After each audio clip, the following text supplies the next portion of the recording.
Okay, Bismillahirrahmanirrahim. Assalamualaikum warahmatullahi wabarakatuh, pelajar. Salam cikgu. Semua sihat ke? Sehat. Okay, macam mana cuti? Best. Best macam tak best je? Best. Best? Seronok. Seronok duduk rumah? Seronok. Okay, walaupun kita cuti, jangan seronok sangat. Kita akan teruskan pembelajaran secara online. Jadi, sebelum cikgu startkan pembelajaran, cikgu akan tunjukkan satu video. Jadi, saya harap semua bagi tumpuan, tengok dengan teliti videonya. Jadi, bila saya tanya soalan, kamu semua boleh jawab. Boleh? Cikgu nak tunjuk apa? Video yang menarik, yang boleh buat kamu macam best lah belajar walaupun cuti. Cikgu nak share kat kawan-kawan semualah. Okey. Okay, sekejap Anaya ada tak? Okay, Fatisha Azmira, okay? Okey, cikgu. Azna? Okey. Okay, sekejap ya.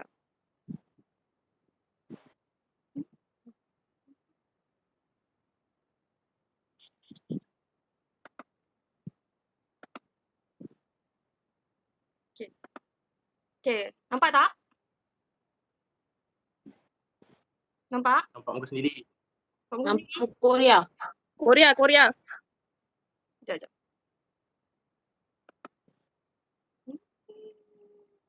Apa ada muka saya?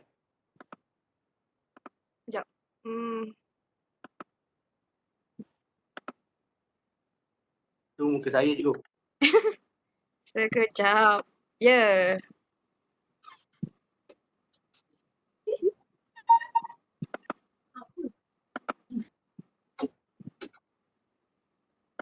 Okay, ni nampak?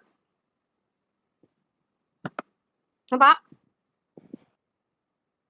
Nampak. Okay. Nampak. Okay, cikgu akan mula Nampak. videonya. Tengok tau. Bagi tumpuan.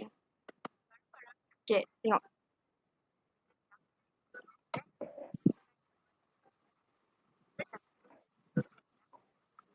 Okay, ni adalah salah satu contoh bagaimana kita nak melukis satu plan landscape lah. Jadi di belakang tu adalah satu layout yang kosong. Okay, ni tutorial. Ni cikgu buat sendiri yang cikgu record. Okay, tengok sampai habis.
Cepatkan sikit.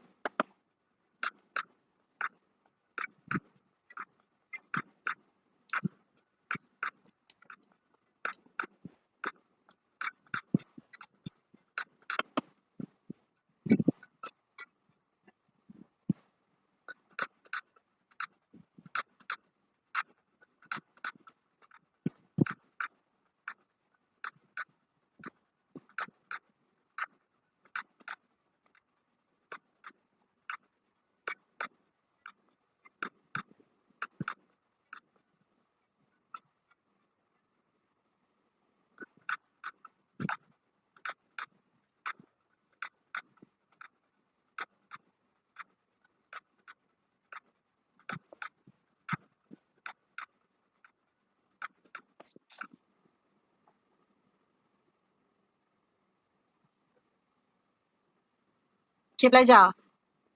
Siap. Okay, sebelum tu cikgu nak tanya. Dengar? Dengar. Okay, apa yang kamu faham dalam video yang cikgu tunjuk tadi? Apa yang kamu nampak? Apa yang kamu, bila kamu lihat macam, okay, ni lukisan apa? Jadi boleh terangkan tak? Siapa-siapa boleh terangkan tak? Macam dekat taman pun ada. Okay, betul. Taman. Okay, kalau kamu, Dia kenapa? macam satu lukisan. Satu apa?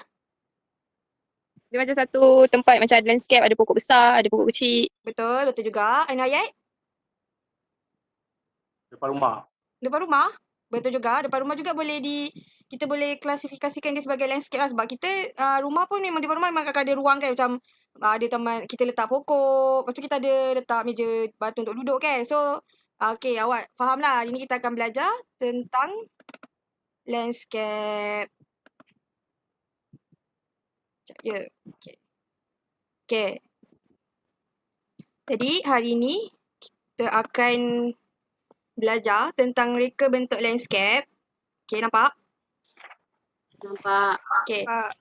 Minggu lepas kita dah belajar secara mendalam yang kita tahu apa itu reka bentuk landscape. Jadi hari ni kita akan lebih mendalam juga. Cumanya macam kita belajar daripada dia punya susunan lah, bukan seni bina tapi susunan dalam landscape tu. Macam kedudukan pokok kat mana, meja batu kat mana. Kebiasaannya landscape ni kita akan jumpa di inilah ada di sebuah taman, di satu tempat yang macam kalau kita pergi je kita macam best lah kita boleh duduk dengan family lepak-lepak macam taman rekreasi kan. Biasa kalau awak jumpa taman rekreasi je mesti akan ada satu macam suasana yang meriah kan. So mesti akan ramai orang datang. Sebab itulah kepentingan untuk reka bentuk landscape ni. Okay, yang ni konsep reka bentuk landscape. Okay, reka bentuk landscape yang berjaya merupakan rekaan yang memiliki konsep yang jelas. Okay, konsep ni mempunyai fungsi. Dia berfungsi sebagai panduan untuk mewujudkan persaingan dan perpaduan kepada hasil rekaan landscape dan membantu membimbing pereka landscape dalam mereka bentuk suatu projek. Dan terakhirlah menjelaskan fungsi dengan baik melalui gambaran kegunaan dan pergerakan terhadap ruang yang dihasilkan. Jadi kalau kamu tengok contoh di sebelah ni adalah salah satu contoh reka bentuk taman mini. Okay, kalau kamu tengok tu kan, kat situ ada pondok mini, kawasan lapang kan. Biasa kalau kamu tengok kan, kalau kat taman-taman kan macam tu kan. Ada kawasan lapang, budak-budak boleh main basikal, boleh berlari kan macam tu kan.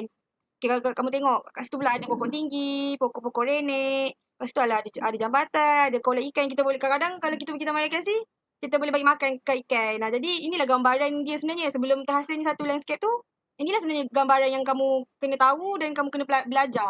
Macam mana satu landscape tu terhasil. Melalui sketches ni lah, melalui satu lukisan dulu.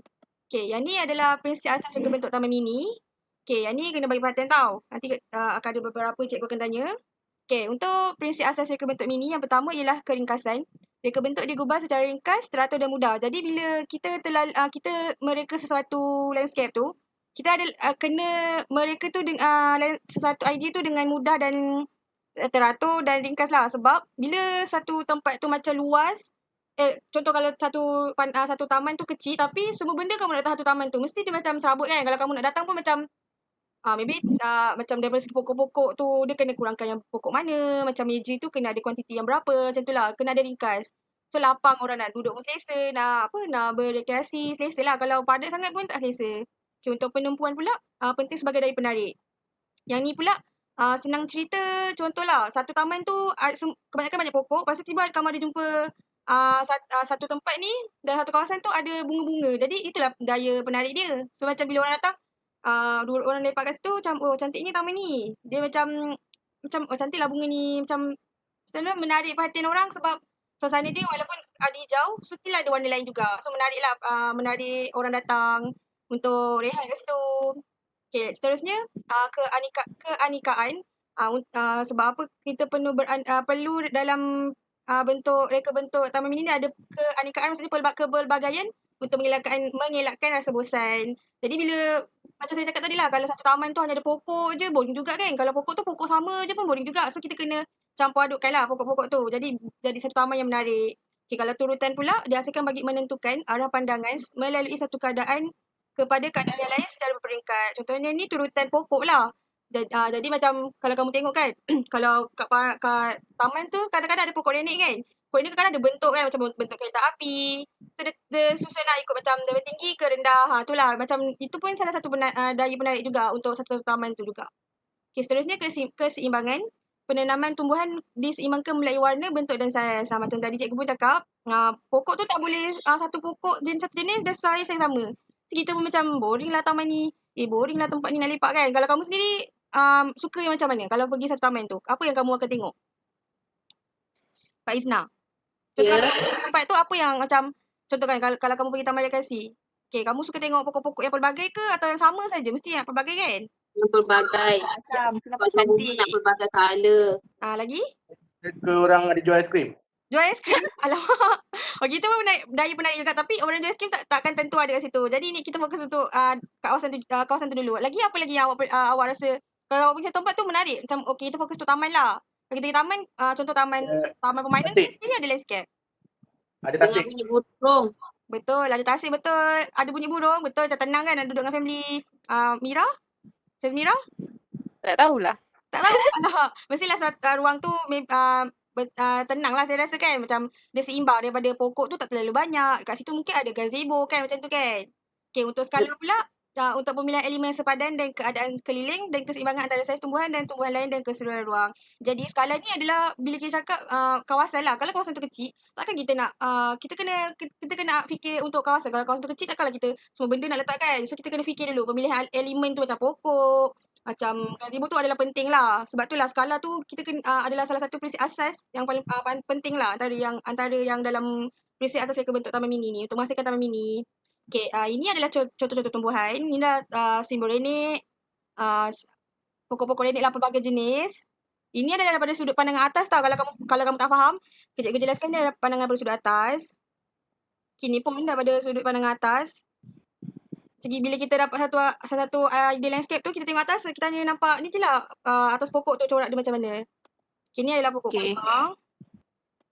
Okay, ini pula salah satu contoh layout ataupun orang cakap idea untuk satu taman. Okay, kalau kamu perasan, apa yang ada kat dalam gambar ni? Ada pokok besar, Betul? kolam. Ada kawasan lapang, kosong. Betul? Ada pondok mini. Pondok mini? Mana? Ada Dia tak kolam. ada jambatan kot. Tak nampak. Ni ke yang Macam ada yang petak-petak pejalan kaki tu. ya betul. Lagi yang ni? Okay, ni kolam. Macam tanaman. Ni kat Tu kolam. yang ni ada kolam. Kalau kamu pergi swimming pool pun ada pokok-pokok kan. Macam ni lah gambaran dia. Susunan dia. Bila kita tengok satu tempat tu, kalau tak ada pokok, dia takkan jadi penarik. Kita nak pergi pun macam tak cantik lah. Sebenarnya pokok tumbuhan alam semula jadi ni adalah penarik untuk kita pergi satu tempat. Tak kisah lagi dalam mall atau di luar kawasan lah. Macam awak tengok ni. Okay, ni taman. Okay, ini adalah untuk kolam renang. Still ada pokok-pokok juga susunan. Still boleh orang cakap apa, menghasilkan harmoni lah dalam satu tempat tu. Ada yang barang buatan manusia, ada pokok-pokok tumbuhan. Jadi dia harmoni lah dalam satu masa. Okay, macam ni contoh. Plan rumah kan. Ni gazebo biasanya. Macam ada kayu-kayu semua ni kan. Kayu-kayu. Lepas tu ada pokok besar, pokok kecil. Dia kena lah satu tempat tu. So, dia orang saling memerlukan. Okay, macam ni. Ada kolam, ada batu bata, ada pokok besar, pokok kecil. Okay, macam ni pula. Ni okay, berpandukan dalam gambar ni. Okay, ni dah merupakan lakaran. Tangan berbentuk bulat-bulatan yang mewakili tanaman. Objek dibinaan pada satu reka untuk landscape. Jadi, aktiviti hari ni saya nak kamu melukis satu layout landscape. Dengan menggunakan bulatan-bulatan ni, kamu tulis kat mana kawasan lapang kamu, pokok renek kamu. So, ikut idea kamu. Okay, boleh lukis sekarang. 2 minit saja ya.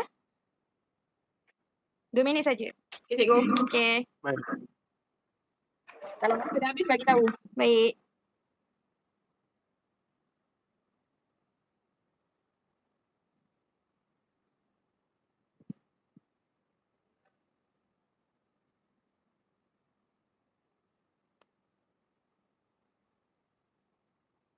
Jadi semasa melukis tu jangan lupakanlah prinsip-prinsip yang tadi kita belajar, prinsip asas reka bentuk.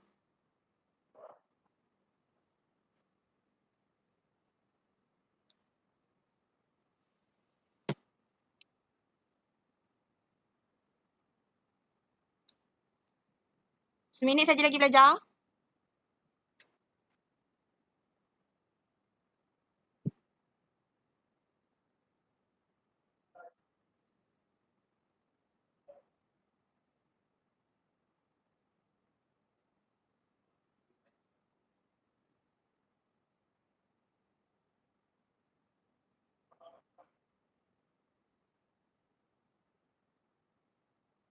Belajar, dah settle? Dah siap. Okay, dah siap? Okay, boleh tunjuk Syazmira punya? Cikgu jangan marah tau. Tak apa, ni idea awak. Saya terima je. Ni idea, Okay. so okay, tunjukkan saya. Ini lukisan saya. Okay. Yang ni saya buat kolam. Saya beratkan pokok-pokok dekat bahagian sebelah ni. Ni Okay. kawasan lapang. Sebab sini saya buat pondok mini. Dekat pondok mini ni saya tak letak banyak pokok biar orang macam orang-orang yang datang tu tak adalah tengok pokok je. Dia orang boleh macam tengok kawasan bandar ke dekat belakang tu. So macam yang betul ni tempat macam kalau anak-anak dia orang nak main ke kan. So dia rasa selamat dekat tengah-tengah tu. Dia orang patikan. Okay, cantik sangat lukisan ni. Okay, tu je lah cikgu. Cantik. Okay, terima kasih Syazmira. Okay, Aina Hayat nak tengok pula lukisan awak.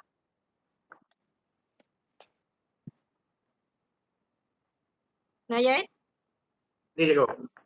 tunjukkan cikgu lukisan awak. Okey. Nampak tak? Sekejap ya. Okey. Dekat sini, ini adalah pejalan kaki. Dekat sini jambatan. Kiri kanan jambatan ni ada tasik. Okay. Pejalan kaki ni dia terus sampai ke Astaka. Lepas tu, dekat sepanjang pejalan kaki ni ada gazebo dua ni. Meja, kerusi. Jadi saya gunakan prinsip keseimbangan untuk pelan saya ni. Okay. Dekat tepi-tepi ni ada pokok lah, ada pokok, sini pun pokok. Dengan saya ada gunakan apa prinsip yang terakhir tadi? Lupa dah. Skala. Skala saya tu saya punya pokok yang besar-besar. Juga saya punya gazebo dalam meja tu saiz dia lebih kurang sama. Okay, baik. Okay, terima kasih. Menarik idea kamu semua. Jadi nanti boleh share gambar dekat WhatsApp. So nanti cikgu bagi Boleh. markah untuk latihan kamu ini. Jadi kamu semua faham ke apa yang kita belajar hari ni? Faham. Okay, kita belajar konsep reka bentuk, kita belajar prinsip-prinsip. Di mana ada 6 prinsip. Iaitu yang pertama Fatih Syazmira. Yang pertama keringkasan. Lagi? Keringkasan, penumpuan, Lagi? keanekaan, turutan, keseimbangan dengan skala. Okay, betul. Jadi taman mini ni, idea kamu taman mini ni kamu boleh guna juga untuk mereka taman landscape di rumah sebenarnya. Jadi kamu boleh aplikasikanlah elemen-elemen prinsip-prinsip tu dalam menghasilkan satu lakaran untuk taman mini di rumah nanti, okey? Ya, cikgu. Baik. Okey, terima kasih untuk kelas hari ini. Jadi untuk subjek minggu depan kita akan belajar topik lain. Nanti saya infokan balik apa yang kita akan belajar dalam grup WhatsApp kelas. Tapi yang saya akan minta kamu bawa barang untuk minggu depan macam biasalah. Kertas, marker dan gambar rujukan untuk topik kita akan belajar untuk minggu depan, okey? Okey, setakat sini saja kelas kita. Harap semua jaga diri. Apa-apa cikgu akan update kat dalam grup kelas. Okey, terima kasih untuk kelas hari ini. Assalamualaikum dan habis kelas dismiss.